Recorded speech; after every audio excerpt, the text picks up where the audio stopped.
Welcome to Pindar Poetry. We hope you learned something new. In this video, I will explain how to make deviled eggs with relish. First, select fresh eggs for optimal results. Place them in a single layer in a pot and cover with cold water. Bring to a rolling boil, then reduce heat and simmer for exactly 10 minutes. Immediately transfer the cooked eggs to an ice bath for 5 minutes to halt the cooking process and make them easier to peel. Once your eggs are cool, carefully peel them and slice each egg in half lengthwise. Gently scoop out the bright yellow yolks into a small bowl, setting the whites aside. Use a fork to mash the yolks until they are completely smooth. Now, mix in about 1/4 cup of mayonnaise, 1 teaspoon of Dijon mustard, and 2 tablespoons of sweet relish. Season with a pinch of salt and pepper.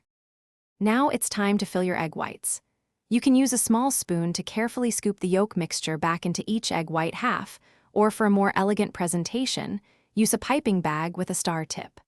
Once filled, lightly dust each deviled egg with a sprinkle of paprika for color and a hint of flavor. Arrange them on a platter and chill for at least 30 minutes to allow the flavors to meld beautifully. Deviled eggs are best enjoyed when perfectly chilled, so keep them refrigerated until you are ready to serve. They make a fantastic appetizer for any gathering or a delightful snack. If you happen to have any leftovers, store them in an airtight container in the refrigerator for up to 2 days.